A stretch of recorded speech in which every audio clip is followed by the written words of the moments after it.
The doctrine of man's consciousness in death, especially the belief that spirits of the dead return to minister to the living, has prepared the way for modern spiritualism. If the dead are admitted to the presence of God and holy angels, and privileged with knowledge far exceeding what they before possessed, why should they not return to the earth, to enlighten and instruct the living? If, as taught by popular theologians, spirits of the dead are hovering about their friends on earth, why should they not be permitted to communicate with them, to warn them against evil, or to comfort them in sorrow? How can those who believe in man's consciousness in death reject what comes to them as divine light communicated by glorified spirits? Here is a channel regarded as sacred, through which Satan works for the accomplishment of his purposes. The fallen angels who do his bidding appear as messengers from the spirit world. While professing to bring the living into communication with the dead, the prince of evil exercises his bewitching influence upon their minds. He has power to bring before men the appearance of their departed friends. The counterfeit is perfect. The familiar look, the words, the tone are reproduced with marvelous distinctness. Many are comforted with the assurance that their loved ones are enjoying the bliss of heaven, and without suspicion of danger, they give ear to seducing spirits and doctrines of devils.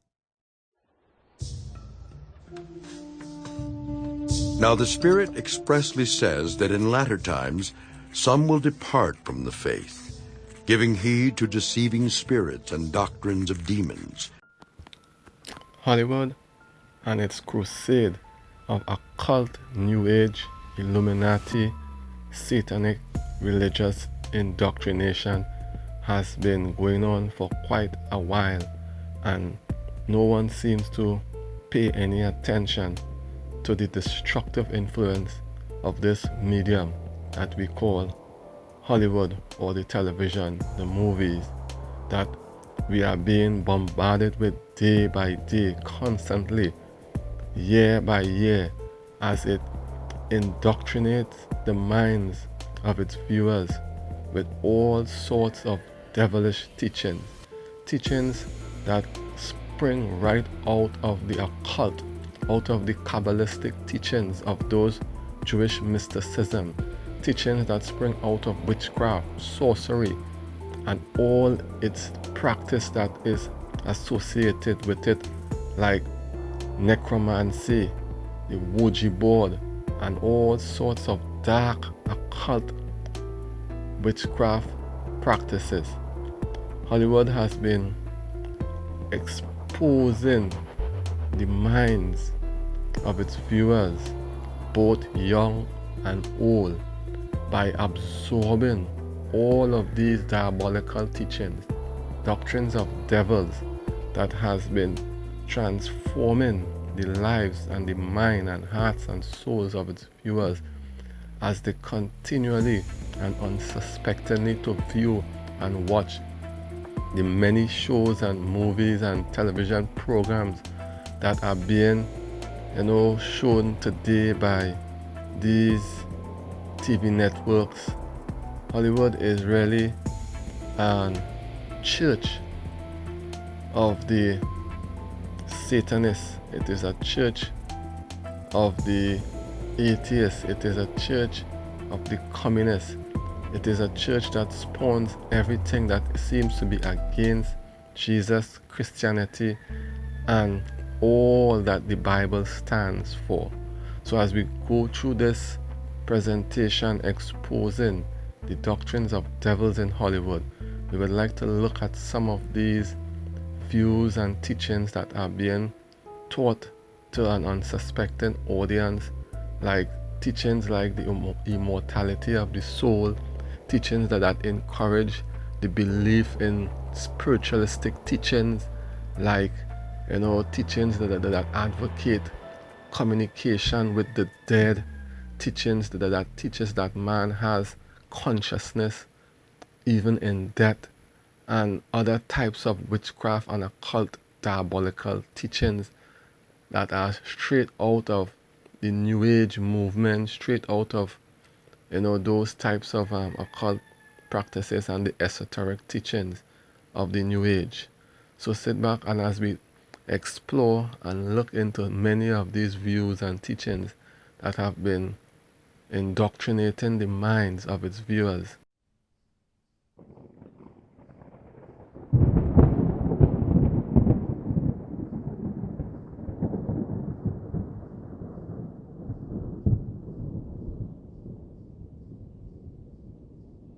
They have been led to believe that the dead actually return to communicate with them. Satan causes those to appear who went into the grave unprepared. They claim to be happy in heaven and even to occupy exalted positions there, and thus the error is widely taught that no difference is made between the righteous and the wicked. The pretended visitants from the world of spirits sometimes utter cautions and warnings which prove to be correct. Then, as confidence is gained, they present doctrines that directly undermine faith in the Scriptures. With an appearance of deep interest in the well-being of their friends on earth, they insinuate the most dangerous errors.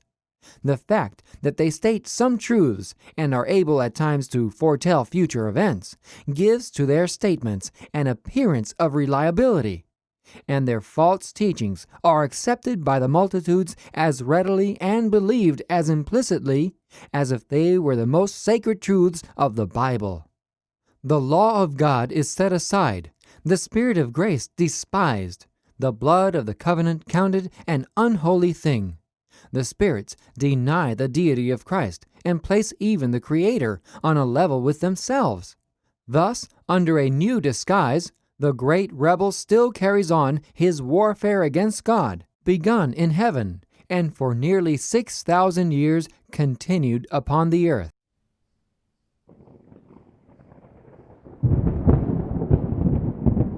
For the living know that they will die, but the dead know nothing, and they have no more reward, for the memory of them is forgotten.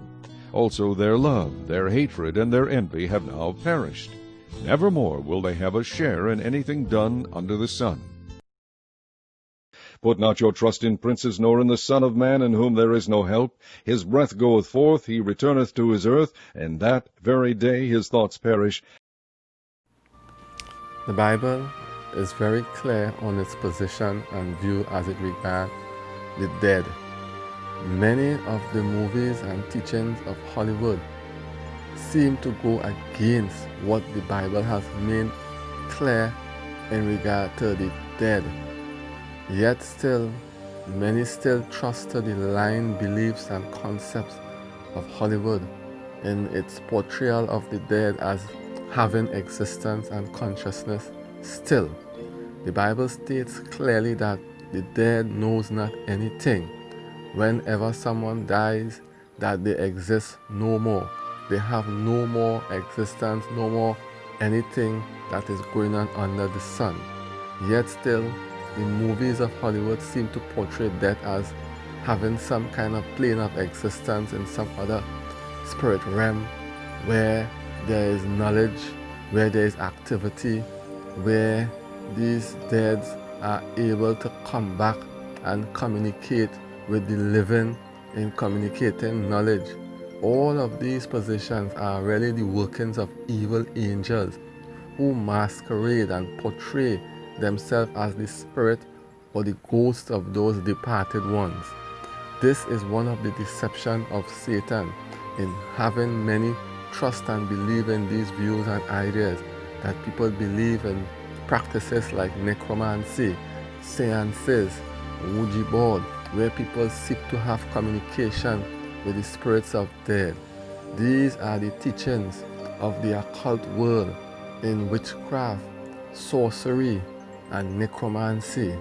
Yet many are deceived in the teachings and views in regard to the dead. The Bible makes it very clear in regard to what is the very state and existence of the dead. Yet we see movies, television shows that portrays death as not really death, and it is really the voice of Satan who first whispered and spoke his lie in the garden when he said to our first parent that you shall not surely die. Satan is the one who has man believing that death is not really death as God had said in his word. Concepts like reincarnation, concepts like the immortality of the soul and astral projection, where one believed that the soul of some person could leave the body and have existence apart from the body. Some of these teachings are really the teachings of the occult, of the Kabbalah. We have persons like Madame Blavatsky in a secret doctrine who actually advocate and teach many of these devilish views and teachings.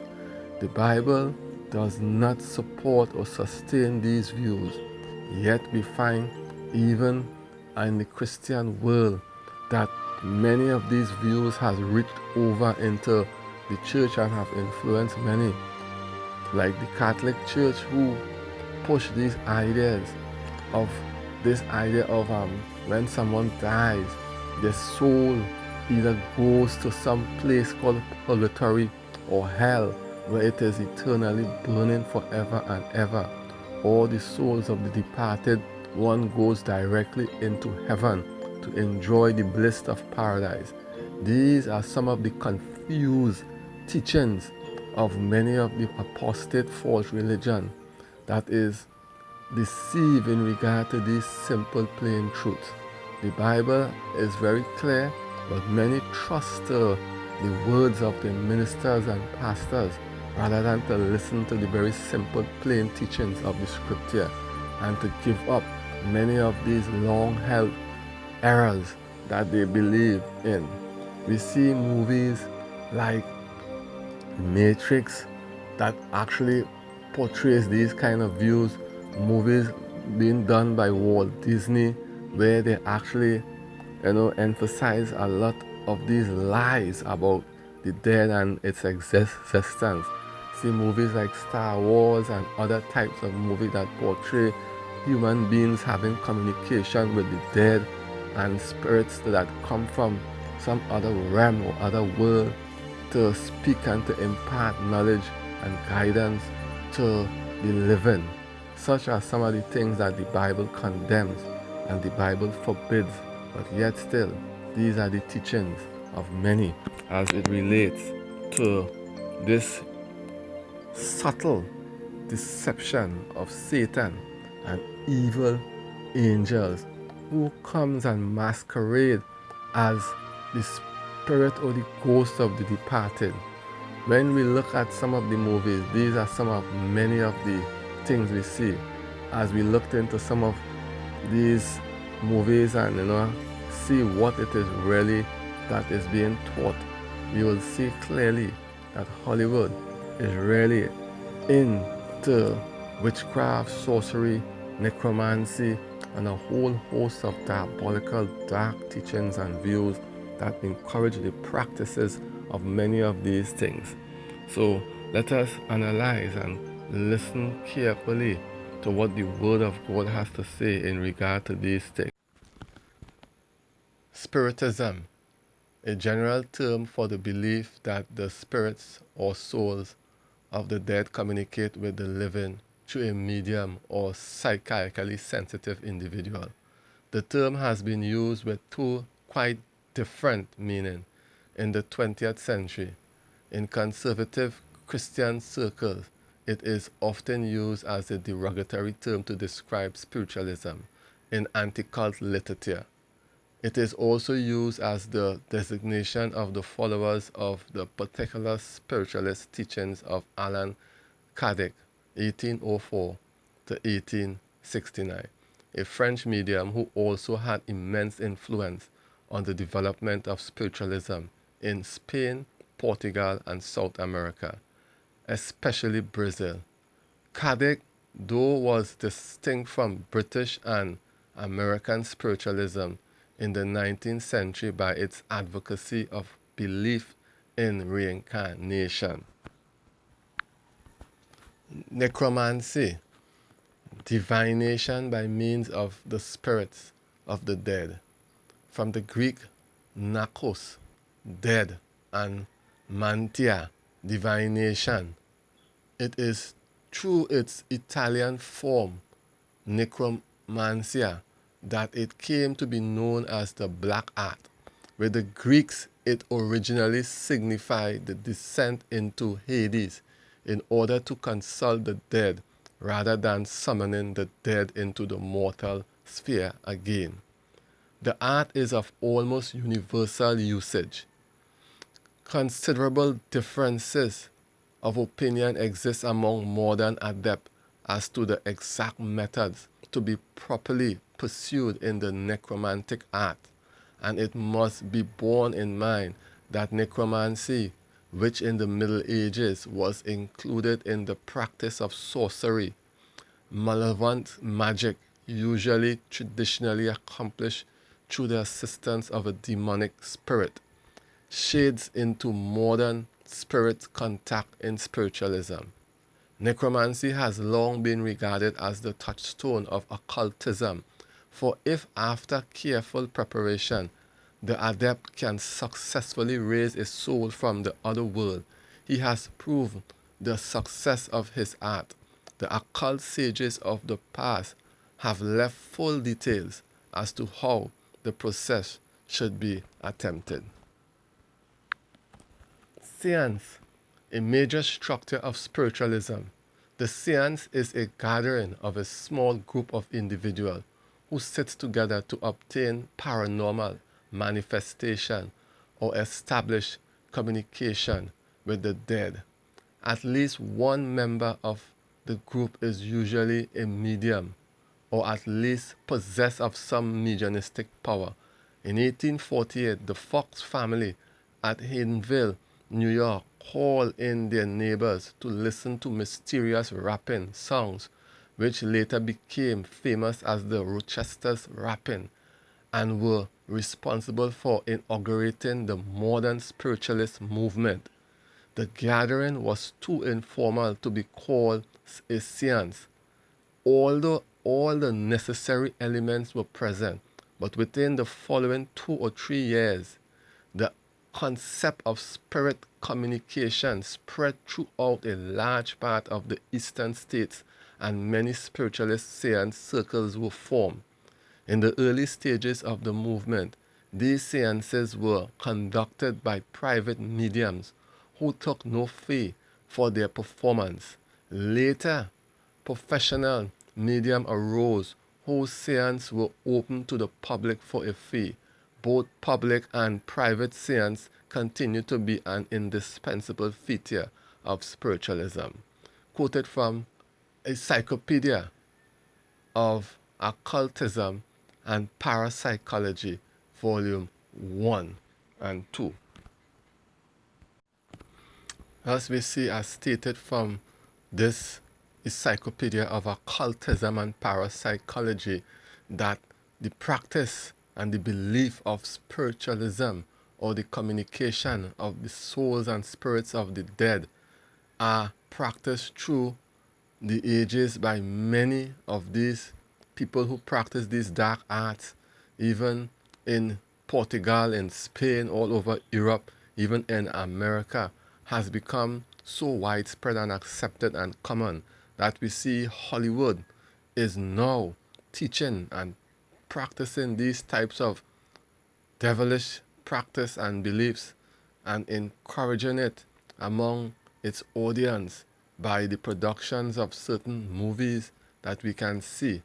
Movies like, for example, we see that in the Star Wars trilogy by the Walt Disney producers, they too advocate this kind of belief where it is possible to communicate to the dead, where we see the actors and them given characters, where they actually participate in these type of spiritualistic practice and belief. We see in Star Wars where one of the role leading character of the Star Wars movies is communicating with the spirit of a dead Jedi Knight who comes to him at several times to give him information about things that is necessary.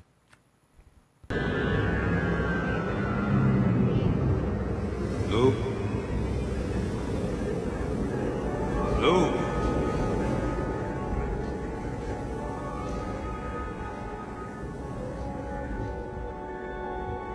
Ben? You will go to the Dagobah system. Dagobah system. There you will learn from Yoda, the Jedi Master who instructed me. Ben!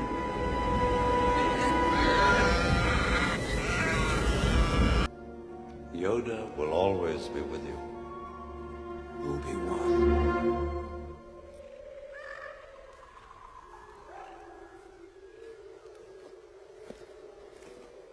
Why didn't you tell me?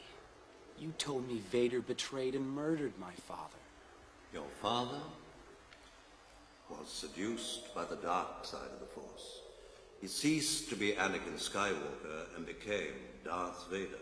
When that happened, the good man who was your father was destroyed. So what I told you was true, from a certain point of view. A certain point of view?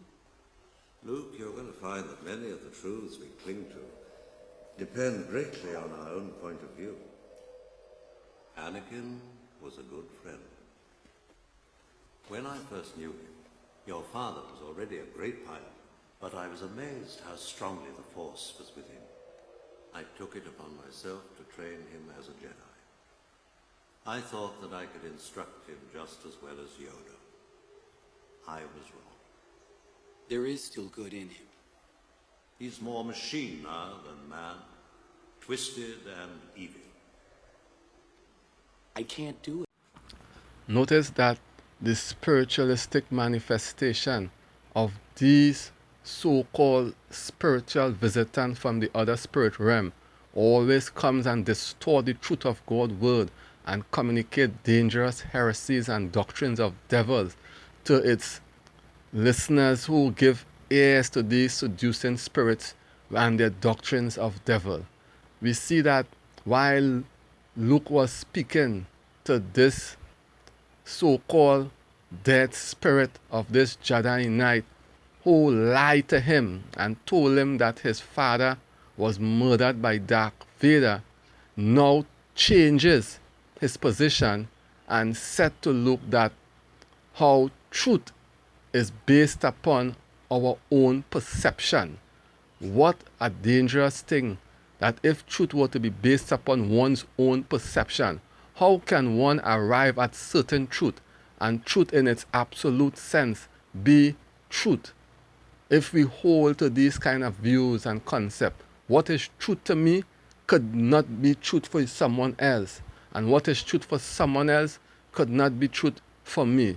Here we see this shifting view or shifting reality of truth as it relates to our salvation and the eternal principles of God's kingdom, that anyone could choose to believe in whatever they want. Such are some of the positions and teachings and views of these messages that comes from these so-called spirit, those who come to the living as ascended masters and as the enlightened spirit or soul of those who have moved on to a higher plane of existence. We see it is not really no higher plane of existence, but it's really dark, evil spirits, evil angels who masquerade and seek to deceive us and keep us in their dark teachings of the occult. We also see that this character here is having normal communication with the so-called perceived spirit of a dead person, and Hollywood is making these things look as though it is normal, as though it is natural, and as though there is no danger or harm in these type of practices.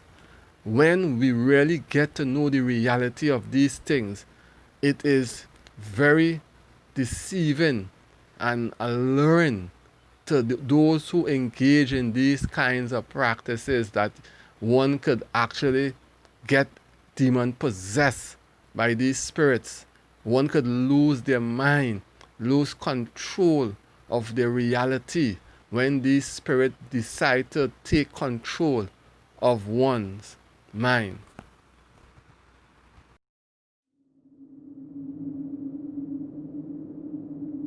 Many endeavor to account for spiritual manifestations by attributing them wholly to fraud and sleight of hand on the part of the medium. But while it is true that the results of trickery have often been palmed off as genuine manifestations, there have been also marked exhibitions of supernatural power. The mysterious wrapping with which modern spiritualism began was not the result of human trickery or cunning, but was the direct work of evil angels who thus introduced one of the most successful of soul-destroying delusions. Many will be ensnared through the belief that spiritualism is a merely human impostor. When brought face to face with manifestations which they cannot but regard as supernatural, they will be deceived and will be led to accept them as the great power of God. These persons overlook the testimony of the Scriptures concerning the wonders wrought by Satan and his agents. It was by satanic aid that Pharaoh's magicians were enabled to counterfeit the work of God. Paul testifies that before the second advent of Christ, there will be similar manifestations of satanic power. The coming of the Lord is to be preceded by the working of Satan with all power and signs and lying wonders, and with all deceivableness of unrighteousness. And the Apostle John, describing the miracle-working power that will be manifested in the last days, declares, "He doeth great wonders, so that he maketh fire come down from heaven on the earth in the sight of men, and deceiveth them that dwell on the earth by the means of those miracles which he had power to do." No mere impostors are here foretold. Men are deceived by the miracles which Satan's agents have power to do, not which they pretend to do. The Prince of Darkness, who has so long bent the powers of his mastermind to the work of deception, skillfully adapts his temptations to men of all classes and conditions. To persons of culture and refinement, he presents spiritualism in its more refined and intellectual aspects, and thus succeeds in drawing many into his snare. The wisdom which spiritualism imparts is that described by the Apostle James, which descendeth not from above, but is earthly, sensual, devilish. This, however, the great deceiver conceals when concealment will best suit his purpose. He who could appear clothed with the brightness of the heavenly seraphs before Christ in the wilderness of temptation, comes to men in the most attractive manner as an angel of light. He appeals to the reason by the presentation of elevating themes. He delights the fancy with enrapturing scenes, and he enlists the affections by his eloquent portrayals of love and charity. He excites the imagination to lofty flights, leading men to take so great pride in their own wisdom that in their hearts they despise the Eternal One. That mighty being who could take the world's Redeemer to an exceedingly high mountain and bring before him all the kingdoms of the earth and the glory of them, will present his temptations to men in a manner to pervert the senses of all who are not shielded by divine power.